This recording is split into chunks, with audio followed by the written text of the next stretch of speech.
Welcome সবাইকে আমাদের long case surgery discussion সেশনে। আজকে আমরা আলোচনা করব অবস্ট্রাকটিভ জন্ডিস ডিউ টু কোলোডোকোলিথিয়াসিস সম্বন্ধে। তো এর আগে আমি বলতে চাই লং কেস শর্ট কেস দুইটাই কিন্তু প্র্যাকটিক্যাল বিষয়, কিন্তু আমরা অনলাইনে যেহেতু আলোচনা করতেছি সেজন্য ওইভাবে প্র্যাকটিস আমাদের সম্ভব হবে না। সেহেতু আমরা কনসেপ্টের দিকে লক্ষ্য রাখবো এবং যখনই আমরা অফলাইনে যাব তখন কিন্তু এই কনসেপ্টটা বা জ্ঞানটা নিয়ে আমরা প্রয়োগ করে এগুলো আবার রিয়েলাইজ করতে পারবো বা আমরা প্র্যাকটিসের মাধ্যমে স্কিলড হতে পারবো। তো আমরা প্রসিড করি। আমি রূপন দেব, 58th batch, MBBS, Sylhet MAG Osmani medical college. তো প্রথমে আমরা একজন ডাক্তারের সাথে পরিচিত হয়ে নিব। ইনি হচ্ছেন doctor Roni, general surgeon.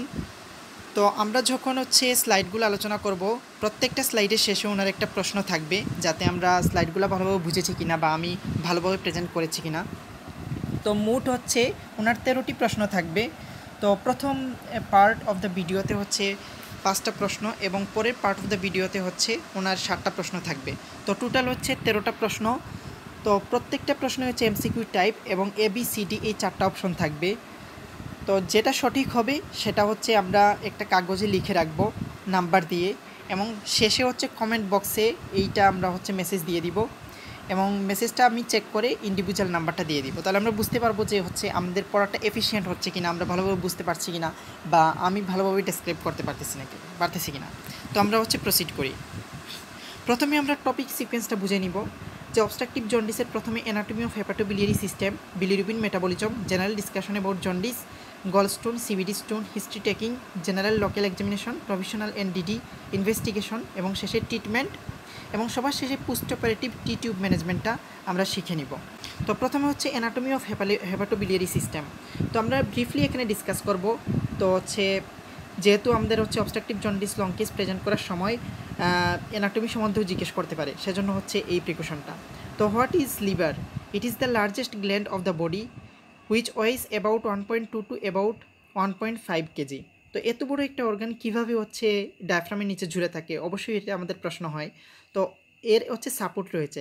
Strongest সাপোর্টটা যে middle hepatic vein, left and right hepatic vein, এগুলো ইনফিরিয়র ভেনা কাভাতে ড্রেন করে। এই ড্রেন করার ফলে এখানে ইনফিরিয়র ভেনা কাভাটা আবার হার্টে ড্রেন করে। তো এই যে ভেইন দিয়ে সাপোর্টটা তার স্ট্রংগেস্ট সাপোর্ট, এবং তাছাড়াও তার কিছু ভিসেরাল সাপোর্ট রয়েছে, লিগামেন্টাল সাপোর্ট এবং ইন্টারঅ্যাবডোমিনাল প্রেশারও কিন্তু এর সাপোর্ট হিসেবে কাজ করে। এখন এই যে এত বড় একটা যকৃৎ, সেটা যে কোন রিজন অকুপাই করে থাকে আমাদের অ্যাবডোমেনের whole of the right hypochondrium, upper part of the epigastrium এবং লেফট হাইপোকন্ড্রিয়াক রিজনের কিছুটা পোর্শনে কিন্তু এই লিভারটা অবস্থান করে। তো এটুকু সাপোর্ট এবং রিজন সম্বন্ধে। লিভারকে আমরা অ্যানাটমিক্যাল ফিজিওলজিক্যাল লুপে ভাগ করি। অ্যানাটমিক্যাল লুপটা যে এখানে গ্রুপ ফর দ্য লিগামেন্টাম টেরিসেপাটিস এবং গ্রুপ ফর লিগামেন্টাম ভেনোসাম ইনফিরিয়র সারফেসে, এবং এন্টেরিয়র সারফেসে অ্যাটাচমেন্ট অফ দ্য ফ্যালসিফর্ম লিগামেন্টের কারেসপন্ডিং সেটা ভাগ করা হয় এভাবে লেফট রাইটে। এবং ফিজিওলজিক্যালের ক্ষেত্রে কোলেসিস্টোকেভাল লাইন, যেটা গলব্লাডার থেকে group for inferior vena CAVA, এবং সামনের দিকে ফ্যালসিফর্ম লিগামেন্টের একটু রাইটে সেটা লাইনটা যাবে, এবং এভাবে লেফট এবং রাইট লুবে সেটা ভাগ হবে। পোর্টা হেপাটিস, যেটা একটা লিভারে এখানে একটা অংশ থাকে, এবং সেটা কিন্তু লাংসের হাইলামের মতোই, যেটা দিয়ে কিছু স্ট্রাকচার বের হয়, কিছু স্ট্রাকচার ঢুকে। তো কী স্ট্রাকচার এন্টার করে পোর্টা হেপাটিস দিয়ে? হেপাটিক আর্টারি, পোর্টাল ভেইন এবং হেপাটিক প্লেক্সাস অফ নার্ভ। কী সেটা বের হয়? Left and right hepatic duct এবং lymphatics of the liver. Function of the liver খুবই important, metabolic, exocrine or secretory function, endocrine or synthesis function, storage এবং detoxification function রয়েছে। এটা আমরা ডিটেলস গেলাম না। সেগমেন্টস অফ লিভার খুবই ইম্পর্ট্যান্ট এবং এটার কিন্তু সার্জিক্যাল ইম্পর্টেন্স রয়েছে। তো এখানে আমরা সেগমেন্ট অফ লিভার দেখতেছি। এটা মিডল হেপাটিক ভেইন দিয়ে দুইটা পোর্শনে ভাগ হয়েছে, এবং এটাতে মোট 8টা সেগমেন্ট রয়েছে। এটা আমরা ক্লকওয়াইজলি 1, 2, 3, 4, 5, 6, 7, 8 এভাবে আমরা দেখতে পারি, এবং প্রত্যেকটা সেগমেন্টের ব্লাড সাপ্লাই কিন্তু ইন্ডিভিজুয়াল, একটার সাথে আরেকটার কিন্তু কোনো কানেকশন নাই। সেজন্য ইমেজিং করে যদি আমরা কোনো লোব অফ দ্য সেগমেন্টে কোনো সেগমেন্টে যদি আমরা কার্সিনোমা দেখতে পারি, তাহলে ওই নির্দিষ্ট সেগমেন্টটা কেটে ফেললেই কিন্তু হবে। তার ক্ষেত্রে সে অন্য কোনো যে সেগমেন্টে সেটা কিন্তু ইফেক্ট পড়বে না, কারণ প্রত্যেকের কিন্তু আর্টারি সাপ্লাই এবং ভেনাস ড্রেনেজ ভিন্ন। তো এটুকুই ছিল সেগমেন্ট অফ দ্য লিভার সম্বন্ধে আলোচনা। তো এরপর আমরা দেখব রিলেশন অফ লিভার। এর রাইট ল্যাটেরাল সারফেসের রিলেশন খুবই ইম্পর্ট্যান্ট, কারণ এটা হচ্ছে যে আমরা লিভার বায়োপসির সময় হচ্ছে কিন্তু একটা নির্দিষ্ট পোর্শনে হচ্ছে আমাদের নিডল ইনসারশন করতে হয়। তো এটার রাইট ল্যাটেরাল সারফেসের 7 to 11 ড্রিপ পর্যন্ত এর রিলেশন রয়েছে, এবং লিভার বায়োপসি করার সময় কিন্তু আমরা হচ্ছে 9th and 10th ইন্টারকোস্টাল স্পেসে আমরা নিডল ঢুকিয়ে লিভার বায়োপসি করি, কারণ এর উপরে কিন্তু হচ্ছে যে প্লিউরা কিংবা হচ্ছে লাংসের পোর্শন রয়েছে সেগুলো ইনজুরি হওয়ার সম্ভাবনা থাকে। ব্লাড সাপ্লাই অফ লিভার খুবই ইম্পর্ট্যান্ট। এটা কিন্তু হচ্ছে পোর্টাল ভেইন এবং হেপাটিক আর্টারি দুইটা দিয়ে সাপ্লাই হয়। পোর্টাল ভেইন দিয়ে 80% এবং হেপাটিক আর্টারি দিয়ে হচ্ছে 20%। পোর্টাল ভেইন কিন্তু হচ্ছে ডিঅক্সিজেনেটেড ব্লাড মেনলি এবং সাথে নিউট্রিশন ক্যারি করে, এবং hepatic artery oxygenated blood carry করে। তো এগুলো হচ্ছে হেপাটিক সাইনোসয়েডে গিয়ে মিক্সড ব্লাডে পরিণত হয়, এই জন্য এটা হচ্ছে mixed blood supply of the liver. Histological structure of the liver খুবই important. Hepatic lobule, hexagonal structure এবং আরও কিছু স্ট্রাকচার আমরা দেখতে পাচ্ছি। এর আগে হচ্ছে আমরা আলোচনা করব পুরো লিভারটাই কিন্তু হচ্ছে দুইটা পোর্শনে ভাগ হয়। একটা হচ্ছে তার প্যারেনকেমাল পোর্শন, আরেকটা হচ্ছে তার ফাইব্রাস স্ট্রোমা। প্যারেনকেমাল পোর্শনের মধ্যে আবার দুইটা পোর্শন রয়েছে। একটা হচ্ছে তার হেপাটোসাইটগুলাই কিন্তু 80% অফ দ্য প্যারেনকেমা গঠন করে, এবং হচ্ছে 20% হচ্ছে অন্যান্য সেলগুলো, যেমন কাফার সেল, তারপর হচ্ছে আইটোসেল। কাফার সেলটা হচ্ছে লিভারের ম্যাক্রোফেজ, আর আইটোসেলটা হচ্ছে যে এটার আরেক নাম স্টিলেট সেল, লিভারের ফাইব্রোসিসে কাজ করে। তাছাড়া হচ্ছে সেটা কিন্তু ভিটামিন এ স্টোরেজ করে। তো এখানে আমরা ফাইব্রাস্টোমা যেটা, সেটার কানেকটিভ টিস্যু একটা অংশ হচ্ছে যে গ্লিসন ক্যাপসুল, যেটা লিভারকে আবৃত করে রাখে, এবং এটা কিন্তু হচ্ছে ইন্টেরিয়র অফ দ্য লিভারে ঢুকে এটাকে কিছু ফাইব্রাস সেপ্টাতে বিভক্ত করে হেপাটিক লোবিউলে বিভক্ত করে। মানে এই যে হেক্সাগোনাল হেপাটিক লোবিউল, এর চারপাশে কিন্তু হচ্ছে গ্লিসন ক্যাপসুলটা ঢুকে সেটা কিন্তু এই যে বিভিন্ন লোবিউলে ভাগ করে, মানে এই হেপাটিক লোবিউলে কিন্তু ভাগ করে। তো এখানে হচ্ছে আমরা হেপাটিক লোবিউলের সেন্ট্রালে হচ্ছে আমরা দেখতে পাচ্ছি সেন্ট্রাল ভেইন, এবং প্রত্যেকটা কর্নারে থাকে কিন্তু হচ্ছে পোর্টাল ট্রায়াড। এই পোর্টাল ট্রায়াড কী দ্বারা গঠিত? এখানে কিন্তু তিনটা স্ট্রাকচার থাকে। একটা হচ্ছে terminal branch of hepatic artery, terminal tributaries of portal vein, আর একটা হচ্ছে বাইল ডাকটিউল। তো এখানে আমরা দেখতে পাচ্ছি হেপাটিক লোবিউল, হেক্সাগোনাল স্ট্রাকচার।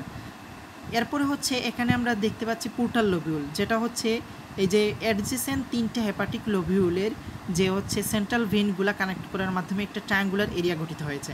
এর সেন্টারে রয়েছে পোর্টাল ট্রায়াড, তো এটাকে বলা হচ্ছে ভেনাস ইউনিট। এবং আরেকটা হচ্ছে এখানে আমরা হেপাটিক এসাইনাস বা পোর্টাল এসাইনাসও আমরা বলে থাকি। এটা একটা ডায়মন্ড শেপড এরিয়া, যেটার দুই পাশে থাকে হচ্ছে সেন্ট্রাল ভেইন এবং অপর দুই পাশে থাকে হচ্ছে পোর্টাল ট্রায়াড। তো এটার কিন্তু ইম্পর্টেন্স রয়েছে, এটাকে বলা হচ্ছে মেটাবলিক ইউনিট। সেন্ট্রাল ভেইন এবং পোর্টাল ট্রায়াডের মাঝখানে যে রেখা রয়েছে এটাকে আমরা তিন ভাগে, বা জোন রয়েছে সেটাকে আমরা তিনটে জোনে ভাগ করি। পোর্টাল ট্রায়াডের অ্যাডজেসেন্ট জোনকে আমরা বলি হচ্ছে জোন 1, এরপরে হচ্ছে জোন 2, এবং আমরা হচ্ছে সেন্ট্রাল ভেইনের যে অ্যাডজেসেন্ট এরিয়াকে বলা হয়েছে জোন 3। তো এখানে হচ্ছে যেহেতু পোর্টাল ভেইন এবং হেপাটিক আর্টারি অ্যাডজেসেন্ট এরিয়াটা অক্সিজেনেটেড থাকবে, এটাই হচ্ছে আমরা বুঝতে পারি, মানে ইজিলি বুঝতে পারি, কারণ এখানে তো হচ্ছে ব্লাডটা মাত্র এখানে এসেছে, কিন্তু এরপর যখন হচ্ছে অক্সিজেন সাপ্লাই দিয়ে দিই এই জুন পর্যন্ত, জুন 3-তে আসবে, তখন কিন্তু হচ্ছে তার মানে অক্সিজেনটা রিলেটিভলি কম। তাইলে আমরা বলতে পারি যে যদি ইসকেমিক ইনসাল্ট কিংবা কোনো টক্সিক ইনজুরি হয়, তাইলে প্রথমে কিন্তু ভালনারেবল জোন 3, কারণ ওইটাতে অক্সিজেন কম, আর জোন 1-এ কিন্তু এই ভালনারেবিলিটি অনেক কম। তাহলে এটুকুই ছিল হচ্ছে আমাদের hepatic lobule, hepatic acinus, portal lobule সম্বন্ধে। এরপরে হচ্ছে আমরা গলব্লাডার সম্বন্ধে কিছু আলোচনা করব। এটা কিন্তু 30 to 50 মিলিলিটার ক্যাপাসিটি, এবং গলব্লাডার হচ্ছে এক্সট্রা হেপাটিক বিলিয়ারি অ্যাপারেটাসের অংশ। তো ইন্টারহেপাটিক, এক্সট্রা হেপাটিক বিলিয়ারি অ্যাপারেটাসের মধ্যে ইন্টারহেপাটিকে রয়েছে হচ্ছে বাইল ক্যানালিকুলি, ক্যানাল অফ হেরিং, তারপরে হচ্ছে right and left hepatic duct, এবং এক্সট্রা হেপাটিকের মধ্যে রয়েছে হচ্ছে common hepatic duct, gallbladder, cystic duct এবং কমন বাইল ডাক্ট। এই কমন বাইল ডাক্টের লেংথ কিন্তু হচ্ছে 5 সেন্টিমিটার। এটা অনেক সময় হচ্ছে জিজ্ঞাসা করে থাকে। তো হচ্ছে এটা আমরা জানলাম, এবং ডায়ামিটার হচ্ছে 4 to 6 মিলিমিটার। তো এরপরে হচ্ছে আমরা গলব্লাডারের কিছু ফাংশন দেখব। এটা কিন্তু বাইলকে স্টোর করে, তাছাড়াও এটাকে 10 টাইমস কনসেন্ট্রেট করে এবং অ্যালকালিনিটা রিডিউস করে, এবং পার্টস অফ দ্য গলব্লাডার হচ্ছে ফান্ডাস, বডি এবং নেক। এরপরে আমরা কেলটস ট্রায়াঙ্গেল সম্বন্ধে জানবো। এটা কিন্তু খুবই ইম্পর্টেন্ট, কারণ এটার সার্জিক্যাল ইম্পর্টেন্স রয়েছে। তো কেলটস ট্রায়াঙ্গেলে আমরা ওই যে সবার নিচের যে ছবিটা আমরা দেখতে পাচ্ছি, কেলটস ট্রায়াঙ্গেল যখন ওপেন কোলেসিস্টেক্টমি বা লেপারোস্কোপিক কোলেসিস্টেক্টমি করা হয়, তখন যদি হচ্ছে এই সিস্টিক আর্টারিটা হচ্ছে ইনজুরি হয়ে যায়, তখন কিন্তু প্রফিউজ ব্লিডিংয়ের সম্ভাবনা থাকে, পেশেন্ট শকে চলে মারাও যেতে পারে। এর জন্য হচ্ছে আমরা ক্যালোটস ট্রায়াঙ্গলটা আইডেন্টিফাই করে এর কন্টেন্ট যে সিস্টিক আর্টারি রয়েছে সেটাকে লাইগেট করে দিতে হয়। তো ক্যালোটস ট্রায়াঙ্গলটা আমরা কীভাবে আইডেন্টিফাই করব? এর হচ্ছে সুপিরিয়র যে হচ্ছে বর্ডারটা সেটা under surface of the liver দিয়ে গঠিত। এর লেফটে রয়েছে হচ্ছে কমন হেপাটিক ডাক্ট এবং রাইটের দিকে ল্যাটারালি যেটা রয়েছে হচ্ছে সিস্টিক ডাক্ট। এর কন্টেন্ট হচ্ছে সিস্টিক আর্টারি, এটাকে আমরা হচ্ছে লাইগেশন করে দিতে হবে। তো এটুকুই হচ্ছে মোটামুটি সিম্পলিফাইড ওয়েতে anatomy of the hepatobiliary system. এখন আমরা হচ্ছে ডক্টর রনির কাছে আমরা চলে যাব, ওনার একটা প্রশ্নের আনসার আমাদের দিতে হবে। তো 1 নম্বর প্রশ্ন হচ্ছে যে ক্যালোটস ট্রায়াঙ্গলের বাউন্ডারির সাথে রিলেটেড নয় কোনটি? তো এ অপশনে রয়েছে লিভার, সেকেন্ড অপশনে রয়েছে সিস্টিক আর্টারি, থার্ড অপশনে রয়েছে বা সি অপশনে রয়েছে হচ্ছে সিস্টিক ডাক্ট এবং ডি অপশনে রয়েছে কমন হেপাটিক ডাক্ট। এই 4টার মধ্যে যে কোনো একটা হচ্ছে লিখে কমেন্ট বক্সে হচ্ছে আমাদের দিতে হবে, মানে 13টা একসাথে হচ্ছে আনসার করে আমরা কমেন্ট বক্সে লিখে দিতে পারো। এরপরে হচ্ছে আমি এটাকে হচ্ছে বা আমাদের মেডিবাডিসের পক্ষ থেকে এটাকে ইভ্যালুয়েট করা হবে। তো আমরা প্রসিড করি। এরপর হচ্ছে বিলিরুবিন মেটাবলিজম, এটা কিন্তু হচ্ছে খুবই ইম্পর্ট্যান্ট, কারণ obstructive jaundice long case present করার সময় কিন্তু হচ্ছে বিলিরুবিন মেটাবলিজম সম্বন্ধে জিজ্ঞাসা করা হতে পারে, কারণ এখানে হচ্ছে প্যাথোজেনেসিসে এটা ইম্পর্ট্যান্ট রয়েছে। তো প্রথমে হচ্ছে আমরা 3টে সেগমেন্টে এটাকে ভাগ করে বলবো। এটা প্রথমে হচ্ছে আপটেক, সেকেন্ডলি হচ্ছে রিআপটেক এবং পরে হচ্ছে সিক্রেশন। তো এখানে হচ্ছে আমরা আপটেক পোর্শনটা হচ্ছে যে uptake of the bilirubin by hepatocyte. এর আগে হচ্ছে আমরা বিলিরুবিনের প্রসেসিং সম্বন্ধে জানতে হবে। এই বিলিরুবিনটা হচ্ছে কোথা থেকে মুক্ত হয়? আরবিসি থেকে। আরবিসির লাইফ টাইম হচ্ছে 120 ডেজ। আরবিসি ব্রেকডাউনের পরে কিন্তু হচ্ছে সেটা রেটিকুলো এন্ডোথেলিয়াম সিস্টেমে সেটা হচ্ছে ধ্বংস হয়। এই রেটিকুলো এন্ডোথেলিয়াম সিস্টেম হচ্ছে স্প্লিন, লিভার, বোন ম্যারো। তো এখানে হচ্ছে আরবিসিটা হচ্ছে 2টা পোর্শনে ভাগ হয়, একটা হচ্ছে গ্লোবিন পোর্শন আর একটা হচ্ছে হিম পোর্শন। গ্লোবিন পোর্শনটা ইমিউনো অ্যাসিডের উৎপন্ন করার মাধ্যমে আবার ইউজ হয়, আর হিম পোর্শনটা হিম অক্সিজেনেজের মাধ্যমে বিলিভার্ডিনে পরিণত হয়। এটা আবার বিলিভার্ডিন রিডাক্টেজের মাধ্যমে বিলিরুবিনে পরিণত হয়। এই বিলিরুবিনটা কিন্তু হচ্ছে আনকনজুগেটেড বিলিরুবিন। আনকনজুগেটেড বিলিরুবিন হচ্ছে লিপিড সলিবল এবং ওয়াটার ইনসলিবল। ওয়াটার ইনসলিবল থাকায় তার কিন্তু হচ্ছে সে একা ট্রান্সপোর্ট করতে পারে না ব্লাডের মাধ্যমে, সেজন্য সে একটা সাহায্যকারী অ্যালবুমিন নিয়ে অ্যালবুমিন বিলিরুবিন কমপ্লেক্স তৈরি করে এবং দেন হচ্ছে সেটা হেপাটোসাইট দ্বারা আপটেক হয় বাই ফ্যাসিলিটেড ডিফিউশন। এরপরে এভাবে আপটেক হওয়ার পরে সেটা হচ্ছে কি হবে? রিঅ্যাপটেক হবে। এই রিঅ্যাপটেক নামটা কেন হলো সেটা জানার জন্য আমি ডেসক্রিপশন লিঙ্কে বিলিরুবিন মেটাবলিজমের একটা হচ্ছে আলাদা ভিডিও তৈরি করেছি, সেটার লিঙ্ক দিয়ে দিছি। সেটা সম্বন্ধে হচ্ছে আমরা ডিটেলস জানতে পারবো এই লিঙ্কে গিয়ে। তো এখানে আমরা হচ্ছে ব্রিফলি এটাকে ব্যাখ্যা করব। তো এই আনকনজুগেটেড বিলিরুবিন যখন হেপাটোসাইটে আপটেক হলো তখন ইউডিপিজিটি এনজাইমের সাহায্যে, মানে ইউডিপি গ্লুকুরোনাইল ট্রান্সফারেজের সাহায্যে প্রথমে এটা বিলিরুবিন মনোগ্লুকুরোনাইড অ্যান্ড দেন হচ্ছে বিলিরুবিন ডাইগ্লুকুরোনাইডে পরিণত হয়। এই বিলিরুবিন ডাইগ্লুকুরোনাইডকে বলা হচ্ছে conjugated bilirubin or direct bilirubin. Unconjugated বিলিরুবিনের নাম হচ্ছে ইনডাইরেক্ট বিলিরুবিন। এটা হচ্ছে দেন কি হয়, বাইল ক্যানালিকুলির মাধ্যমে MRP2 ট্রান্সপোর্টারের মাধ্যমে সেটা হচ্ছে বিলিয়ারি সিস্টেমে উন্মুক্ত হয়। তারপরে এই সিক্রেশন পার্টে আমরা দেখব যে এই কনজুগেটেড বিলিরুবিনটা বিলিয়ারি সিস্টেমে ট্রান্সপোর্ট হওয়ার মাধ্যমে ইন্টেস্টাইনে সেই ইন্টেস্টাইনাল ব্যাকটেরিয়ার যে এনজাইমের সাহায্যে ইউরোবিলিনোজেনে কনভার্ট হয় এবং ইউরোবিলিনোজেন সেটা হচ্ছে 90% স্টার্কোবিলিনোজেনে কনভার্ট হয়ে সেটা হচ্ছে স্টুলের মাধ্যমে স্টুলের যে ব্রাউন কালার সেটা দান করে এবং বাকিটি পোর্শনটা হচ্ছে এন্টারোহেপাটিক রিসাইক্লিংয়ের মাধ্যমে সেটা লিভার ব্লাডের মাধ্যমে কিডনিতে এসে কিডনিতে ইউরোবিলিন হয়ে সেটা হচ্ছে yellow colour of the urine দান করে। এভাবে হচ্ছে বিলিরুবিন মেটাবলিজম হয়। এখন যদি অবস্ট্রাকটিভ জন্ডিস হয় তাইলে সেটা কিন্তু হচ্ছে এই যে আমাদের হচ্ছে যে কনজুগেটেড বিলিরুবিন সেটা তো আর হচ্ছে ইন্টেস্টাইনে আসতে পারবে না, স্টার্কোবিলিনোজেন হবে না, স্টার্কোবিলিন হবে না, এজন্য স্টুলের কালার ব্রাউন হতে পারবে না, স্টুলটা পেইল হবে। তাছাড়া এই ইউরোবিলিনোজেনটা যেহেতু হচ্ছে ইন্টেস্টাইনে এসে তৈরি হয় সেহেতু ইউরোবিলিনও কিন্তু হচ্ছে কিডনিতে আসতে পারবে না।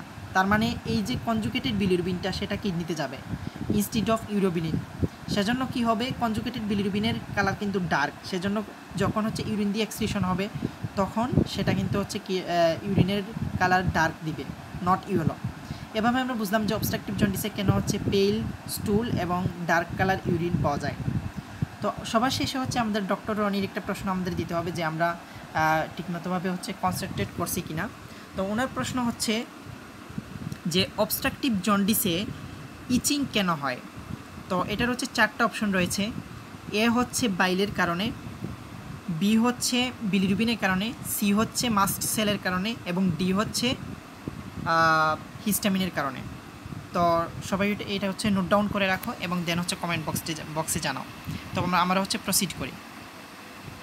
তো এখন আমরা হচ্ছে জেনারেল ডিসকাশন অ্যাবাউট জন্ডিস সম্বন্ধে হচ্ছে আলোচনা করব। Definition of jaundice. তো jaundice is a clinical condition which is characterized by the yellow discoloration of the skin and sclera when the level of the bilirubin in blood is above the normal. তো এখন হচ্ছে আমাদের জিজ্ঞেস করবে যে what is the normal level of the bilirubin in blood. তো normal level of the bilirubin in blood হচ্ছে 0.3 to 1 milligram per decilitre. যখন হচ্ছে 1 এবং 3 মিলিগ্রাম পার ডেসিলিটারের মধ্যে এই রেঞ্জে থাকবে বিলিরুবিনটা, তখন এটাকে আমরা বলতেছি হচ্ছে ল্যাটেন্ট জন্ডিস, কোনো ক্লিনিক্যাল সাইন সিমটম সে প্রডিউস করে না। কিন্তু যখন এটা হচ্ছে 3 এর উপরে চলে যায় তখনই হচ্ছে সেটা ক্লিনিক্যাল সাইন সিমটম প্রডিউস করে, তখন আমরা এটাকে ক্লিনিক্যাল জন্ডিস বলতেছি। তো জন্ডিসের টাইপস কি? জন্ডিসের টাইপস হচ্ছে আমরা এটা সাধারণত প্রথমে প্রি হেপাটিক, হেপাটিক এবং পোস্ট হেপাটিক এই 3টা ভাগে ভাগ করে থাকি। প্রি হেপাটিককে হিমোলাইটিক, হেপাটিককে হেপাটোসেলুলার এবং হচ্ছে পোস্ট হেপাটিককে সার্জিক্যাল অর অবস্ট্রাকটিভ জন্ডিস বলে থাকি। এবং এটাকে হচ্ছে প্রগ্রেশনের ভিত্তিতে আমরা হচ্ছে আরও 3 ভাগে ভাগ করতে পারি। একটা হচ্ছে ইন্টারমিডিয়েট জন্ডিস, আর একটা প্রগ্রেসিভ জন্ডিস, আর একটা হচ্ছে ফ্লাকচুয়েটিং জন্ডিস। তো ইন্টারমিডিয়েট জন্ডিস কি? ইন্টারমিডিয়েট জন্ডিস হচ্ছে যে জন্ডিসটা রিলিভ হবে, বাট সেটা হচ্ছে সেটা বেসলাইনকে টাচ করবে, মানে সেটা হচ্ছে যে পরিপূর্ণভাবে হচ্ছে সুস্থ হয়ে যাবে এরকম দেখা যাবে আর কি। তারপরে আবার হচ্ছে যে জন্ডিসটা এরাইজ করবে। ইন্টারমিডিয়েন্ট হচ্ছে এরকম। আর ফ্লাকচুয়েটিং হচ্ছে সেটা জন্ডিসটা কমবে, বাট সেটা কিন্তু হচ্ছে বেসলাইনকে টাচ করবে না। প্রগ্রেসিভ জন্ডিস হচ্ছে জন্ডিসটা হচ্ছে প্রগ্রেসিভলি ইনক্রিজ করবে। তো ইন্টারমিডিয়েন্ট জন্ডিসের একটা ভালো উদাহরণ হচ্ছে কোলেডোকোলিথিয়াসিস, আজকে আমরা যেটা নিয়ে আলোচনা করতেছি। এরপরে হচ্ছে ফ্লাকচুয়েটিং জন্ডিসের উদাহরণ হচ্ছে পেরিএমপুলারি কার্সিনোমা। আর প্রগ্রেসিভ জন্ডিসের উদাহরণ হচ্ছে কার্সিনোমা হেড অফ দ্য পেনক্রিস। তো ইন্টারমিডিয়েন্ট জন্ডিস কেন যে কোলেডোকোলিথিয়াসিসে ইন্টারমিডিয়েন্ট জন্ডিস হয়, আমরা তো হচ্ছে জেনারেল সেন্সে বোঝার কথা যে সেটা যেহেতু অবস্ট্রাকশন করতেছে সেহেতু জন্ডিসটা তার হচ্ছে বেড়েই চলতেছে, তারপরেও কেন হচ্ছে এখানে কমতেছে। তো আমরা এখানে জেনারেল একটা সেন্স দিয়ে বুঝি যে অবস্ট্রাকশন যেখানে হবে স্টোন দিয়ে বিলিয়ারি ডাক্টের, সেটার উপরের দিকে বাইল জমতে জমতে কিন্তু ওই ডাকটা কী হয়ে যাবে, ডাইলেটেশন হয়ে যাবে। এবং ডাইলেটেশন হওয়ার কারণে এই যে নিচের যে স্টোনটা কিছু উপরের দিকে উঠে যাওয়ার কারণে এখানে একটু ফাঁকা জায়গা ক্রিয়েট হবে এবং বাইলটা কিন্তু হচ্ছে লিক হবে, নিচের দিকে লিক হবে। যখন লিক হচ্ছে তখন কিন্তু জন্ডিস কমে যাচ্ছে। আবার যখন হচ্ছে এই উপরের দিকে ডাইলেটেশনটা কমে যাচ্ছে, কনস্ট্রিক্ট হয়ে যাচ্ছে জায়গাটা, তখন কিন্তু আবার স্টোনটা অবস্ট্রাক্ট করে ফেলতেছে এবং তখন আবার জন্ডিস অ্যাপিয়ার করতেছে। এভাবে হচ্ছে কিন্তু তার হচ্ছে ইন্টারমিডিয়েন্টলি জন্ডিস আসতেছে, আবার হচ্ছে মাঝখানে একটা জন্ডিস ফ্রি ইন্টারভেল হচ্ছে। তো এভাবে হচ্ছে আমরা ব্যাখ্যা করতে পারি যে কোলেডোকোলিথিয়াসিসে কেন অবস্ট্রাকটিভ ইন্টারমিডিয়েন্ট জন্ডিস হয়। এরপরে আসা হচ্ছে যে ফ্লাকচুয়েটিং জন্ডিস, যেটা পেরিএমপুলারি কার্সিনোমাতে হয়। পেরিএমপুলারি কার্সিনোমা, এমপুলারি রিজন তো আমরা জানি হচ্ছে ডুওডেনাম যে লুমেনের সাথে আছে। তো যখন হচ্ছে পেরিএমপুলারি কার্সিনোমা হয়, কার্সিনোমার একটা সাধারণ ধর্ম হচ্ছে যে টিউমার নেক্রোসিস বা আলসারেশন হয়, এখানে নেক্রোসিস হয়, স্লাফ আউট হয়ে যাওয়া। তো যেহেতু এটা হচ্ছে লুমেনের এডজেসেন্ট সাইটে রয়েছে, সেহেতু পেরিএমপুলারি কার্সিনোমা বড় হতে হতে একসময় কী হয়, ওইখানে টিউমার নেক্রোসিস হয়ে ওই জায়গাটা স্লাফ আউট হয়ে যায় এবং স্লাফ আউট হয়ে যাওয়ার কারণে তখন কিন্তু হচ্ছে যে ওইখানে একটা স্পেস সৃষ্টি হয়, বাইল কিন্তু আবার হচ্ছে এখানে ড্রেনেজ করতে পারে। আর এজন্য হচ্ছে এখানে জন্ডিসটা কিছু রিলিভ হয় কিন্তু পরিপূর্ণভাবে রিলিভ হয় না, এজন্য এটাকে ফ্লাকচুয়েটিং জন্ডিস বলে। যখন এটা স্লাফ আউট হচ্ছে তখন কিন্তু হচ্ছে যে কিছু ব্লাড কিন্তু বেরিয়ে যাচ্ছে এবং তখন কিন্তু আমরা আপার যে ব্লিডিংয়ের মতো ফিচার পাবো, ভমিটিং আউট অফ ব্লাড হতে পারে এবং হচ্ছে তার কিন্তু মেলেনাও হতে পারে, যে প্যাসেজ অফ ব্ল্যাকটের স্টোল। তো হচ্ছে এখানে আমরা পেরিএমপুলারি কার্সিনোমার জন্য কেন ফ্লাকচুয়েটিং জন্ডিস হয় সেটা জানলাম। এবং কার্সিনোমা হেড অফ দ্য পেনক্রিস, এটাতে কিন্তু প্রগ্রেসিভ জন্ডিস হয়। কেন? কারণ হচ্ছে যে বাইল ডাক্টকেই কিন্তু সে হচ্ছে বাইরের দিকে হচ্ছে চাপ দিচ্ছে, যার কারণে প্রগ্রেসিভ বাইল ডাক্ট স্ট্রাকচার হয়ে যাচ্ছে এবং সেখানে কিন্তু বাইল স্টেসিস হয়ে সেখানে হচ্ছে প্রগ্রেসিভ একটা জন্ডিস তৈরি করতেছে। এখানে কিন্তু হচ্ছে টিউমার নেক্রোসিস হলেও সেটা যেহেতু হচ্ছে লিউমিনাল সাইডে না, সেজন্য হচ্ছে তার স্লাফ আউট হয়ে যাওয়ার কোনো সম্ভাবনা নাই। তো এভাবে হচ্ছে আমরা কোলেডোকোলিথিয়াসিস, পেরিএমপুলারি কার্সিনোমা এবং কার্সিনোমা হেড অফ দ্য পেনক্রিসে কীভাবে জন্ডিসের প্রগ্রেশন হয় সেটা বুঝতে পারি। এরপরে হচ্ছে মেডিকেল এবং সার্জিক্যাল জন্ডিস। তো মেডিকেল জন্ডিসটা হচ্ছে প্রি হেপাটিক এবং হেপাটিক এই দুইটা, এবং সার্জিক্যাল জন্ডিসটা হচ্ছে অবস্ট্রাকটিভ জন্ডিস, যেটা হচ্ছে পোস্ট হেপাটিক জন্ডিস। তো এই দুইটার মধ্যে আমরা হচ্ছে পার্থক্য কীভাবে আমরা বলতে পারি। তো প্রথমে হচ্ছে যে এইজ ইনসিডেন্সটা আমরা বলবো। মেডিকেল জন্ডিসে কিন্তু মিডল এজড এবং ওল্ড পার্সনদের ক্ষেত্রে হয়ে থাকে, এবং সার্জিক্যাল যে জন্ডিসটা সেটা হচ্ছে মেনলি অ্যাডাল্ট বা ইয়ং পার্সনের ক্ষেত্রে হয়। মেডিকেল জন্ডিসটা হচ্ছে পেইনলেস থাকে মানে কমনলি পেনলেস থাকে, তেমন একটা পেইন থাকে না, কিন্তু সার্জিক্যাল জন্ডিস অবশ্যই পেইনফুল থাকে। মেডিকেল জন্ডিসটা হচ্ছে সাডেনলি হয় এবং সার্জিক্যাল জন্ডিসটা গ্র্যাজুয়ালি অনেক বছর ধরে হয়। তারপরে হচ্ছে সার্জিক্যাল জন্ডিসে pale stool, dark colour urine, generalised itching এগুলো থাকে, কিন্তু মেডিকেল জন্ডিসে কিন্তু ওইরকম কিছু থাকে না। সার্জিক্যাল জন্ডিসে পালপেবল গল ব্লাডার পাওয়া যেতে পারে, বাট মেডিকেল জন্ডিসে পালপেবল গল ব্লাডার পাওয়া যায় না। তো এটুকুই ছিল কমনলি হচ্ছে যে মেডিকেল এবং সার্জিক্যাল জন্ডিসের মধ্যে পার্থক্য। এরপরে আমরা কসেস অফ অবস্ট্রাকটিভ জন্ডিস নিয়ে আলোচনা করব। তো এই কসেস অফ অবস্ট্রাকটিভ জন্ডিস আমরা জেনারেলাইজডভাবে বললে হবে না, এটা সাধারণত হচ্ছে স্যারেরা লিউমিনাল, মুরাল এবং হচ্ছে এক্সট্রামুরাল এই তিনটা ভাগে ভাগ করে শুনলে হচ্ছে ওনারা বেশি খুশি হন। তো এখানে আমরা হচ্ছে লিউমিনাল কসের মধ্যে এইটুকু আমরা বলি এবং মুরালের মধ্যে এগুলো রয়েছে, আমরা এটা পড়লাম না, দেখে নিতে পারবো। তো সবার শেষে হচ্ছে আমরা আসি হচ্ছে ডক্টর রনির কাছে। তো ওনার একটা প্রশ্ন রয়েছে যেটা আমাদের আনসার দিতে হবে, আমরা অ্যাটেনশন ধরে রাখতে পারছি কিনা বা বুঝতে পারছি কিনা। তো হচ্ছে এখানে ওনার প্রশ্ন হচ্ছে যে এক্সট্রামুরাল কজ অফ অবস্ট্রাকটিভ জন্ডিসে সবগুলোই আমরা কার্সিনোমা দেখতেছি, তাহলে কোন কার্সিনোমাটা এক্সট্রামুরাল কজের মধ্যে পড়ে না, মানে কোন কার্সিনোমাটা অবস্ট্রাকটিভ জন্ডিস করে কিন্তু সেটা হচ্ছে এক্সট্রামুরাল না। তো আমরা হচ্ছে অপশন দিতেছি, প্রথমটা হচ্ছে যে carcinoma head of the pancreas, A, B হচ্ছে পেরিয়াম্পুলারি কার্সিনোমা, সি হচ্ছে অ্যাডভান্সড গল ব্লাডার কার্সিনোমা এবং ডি হচ্ছে কোলেনজিও কার্সিনোমা। তো এটার মধ্যে হচ্ছে সঠিক কোনটা হবে সেটা লিখে কমেন্টে জানাও, সব প্রশ্নের আনসার একসাথেই। তো আমরা লেটস প্রসিড। তো এখন আমরা গলস্টোন এবং সিবিডি স্টোন সম্বন্ধে আমরা আলোচনা করব। তো কোলেসিস্টোলিথিয়াসিস মানে যদি হচ্ছে গল ব্লাডারে স্টোন হয় এবং কোলেডোকোলিথিয়াসিস হচ্ছে বাইল ডাক্টে যদি স্টোন হয় থাকে আমরা কোলেডোকোলিথিয়াসিস বলি। তো বাইল ডাক্টে যে হচ্ছে স্টোন হয় সেটা কিন্তু হচ্ছে প্রাইমারি এবং সেকেন্ডারি স্টোন হিসেবে আমরা ভাগ করতে পারি। কেন? কারণ প্রাইমারি যে স্টোনটা বা primary stone of the bile duct যদি হয় সেটা কিন্তু বাইল ডাক্টের মধ্যেই ফর্মেশন হয়, ঠিক আছে। আর সেকেন্ডারি যে বাইল ডাক্ট স্টোন সেটা কিন্তু হচ্ছে গল স্টোন থেকে আসে, ঠিক আছে। তো প্রাইমারি যে বাইল ডাক্ট স্টোন সেটা কিভাবে ফর্মেশন হয়, প্রাইমারি বাইল ডাক্ট স্টোনটা হচ্ছে যদি হচ্ছে বাইল ডাক্টের মধ্যে কোনো হচ্ছে স্টেসিস হয়, এটা কী কী কারণে হতে পারে, যদি biliary dyskinesia, sphincter of Oddi spasm, stricture in bile duct হয় তাইলে কিন্তু হচ্ছে প্রাইমারি বাইল ডাক্ট স্টোন হয়।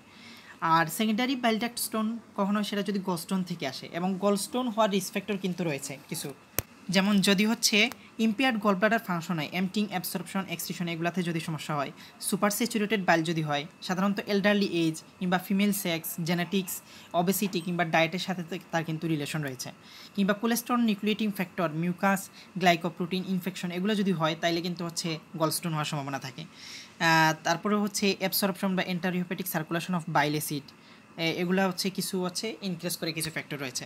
তো এই গলস্টোন হওয়ার পর এই গলস্টোন থেকে সেটা কিন্তু হচ্ছে প্রথমে কি হবে, কোলেসিস্টাইটিস হবে, দেন এই গলস্টোনটা কিন্তু হচ্ছে বাইল ডাক্টে গিয়ে সেটা কি করবে, বাইল ডাক্টকে অবস্ট্রাকশন করবে। তো এভাবে হচ্ছে কিন্তু বাইল ডাক্টের স্টোনটা আসতে পারে প্রাইমারি এবং সেকেন্ডারি গলস্টোন হিসেবে। এরপরে হচ্ছে আমরা রেসিডুয়াল এবং রিটেন ও রিকারেন্ট গলস্টোন সম্বন্ধে আমরা জানবো।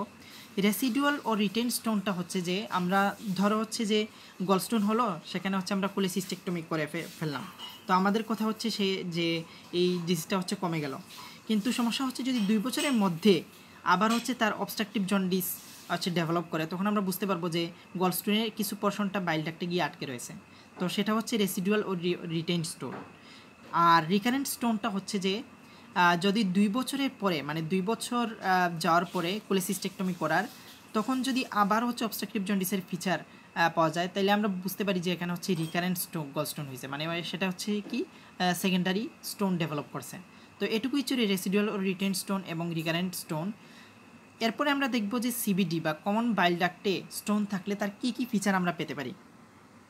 তো এটা আমরা সাধারণত লং কেস প্রেজেন্ট করার সময় ফিচারগুলো আমরা বলবো। তার একটা হচ্ছে পেইন থাকে, সাধারণত 50%-এর ক্ষেত্রেই সে কিন্তু হচ্ছে অ্যাসিমটোমেটিক থাকে। আর এরপরে হচ্ছে তার জন্ডিস থাকে, yellow discolouration of the I and skin, তারপরে পেইন থাকে, রাইট আপার অ্যাবডোমিনাল পেইন, আমরা হিস্ট্রিতে এটা জানবো। তারপরে এই গলস্টোনটা কিন্তু এই যে সিবিডি স্টোনটা সেটা কিন্তু আবার পেনক্রিয়াটাইটিসও করে, অ্যাকুইট পেনক্রিয়াটাইটিসের ফিচারও থাকতে পারে।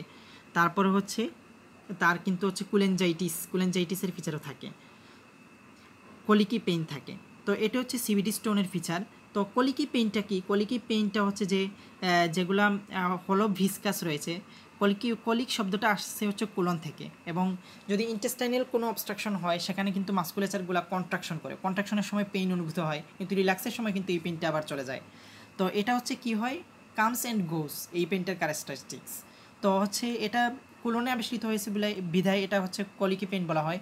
পরে সাবসিকুয়েন্টলি এটা হচ্ছে রেনাল কলিক, বিলিয়ারি কলিকও কিন্তু এখানে আমরা পাই কলিকি পেনটা। তো সিবিডি স্টোনের ফিচারেও কিন্তু এখানে হচ্ছে কলিকি পেন থাকবে।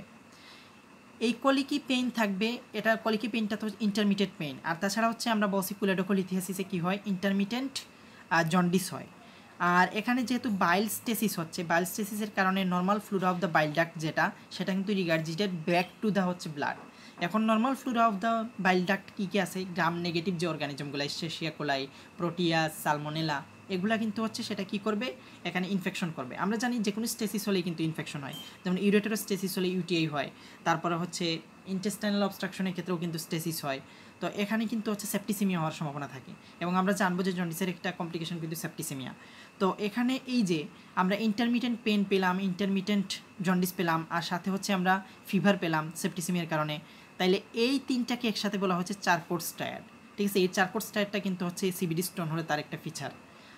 এরপরে হচ্ছে আমরা জানবো এই সিবিডি স্টোন হলে সেপ্টিসেমিয়া হওয়ার ফলে এরপরে হচ্ছে তার কিন্তু যদি আপার জিআই ব্লিডিং থাকে, কিংবা আমরা জানি হচ্ছে সিবিডি স্টোন হলে তার একটা ফিচার হচ্ছে কোয়াগুলোপ্যাথি, এটা আমরা পরে ডিসকাস করব। সেখান থেকে যদি ব্লিডিং হয়, ব্লিডিংয়ের ফলে কিন্তু হাইপোটেনশন হয়, হাইপোভলিমিয়া হয়।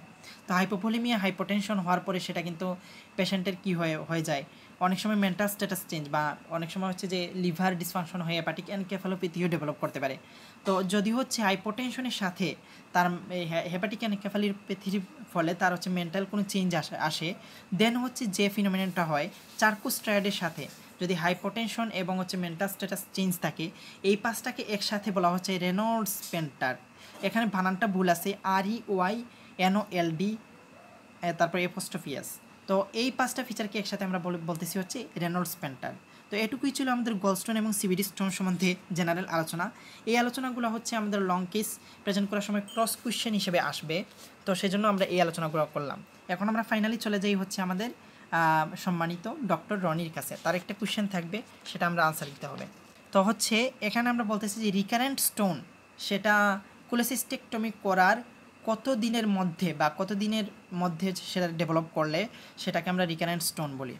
তো প্রথম অপশন হচ্ছে 2 বছরের মধ্যে, দ্বিতীয় অপশন হচ্ছে 2 বছর অতিক্রান্ত হওয়ার পরে, তৃতীয় অপশন হচ্ছে সেটা হচ্ছে যে 3 বছরের মধ্যে, 3 বছর, চতুর্থ অপশন হচ্ছে 3 বছর অতিক্রান্ত হওয়ার পরে। তো ABCD দিয়ে হচ্ছে আনসারটা সবাই কমেন্ট বক্সে করে ফেলবে একসাথে, বাকিগুলোর সাথে কিন্তু 13টার সাথে। তো এটুকুই ছিল হচ্ছে এই পোর্শন, মানে পার্ট 1 পোর্শনটা। তো ধন্যবাদ সবাইকে।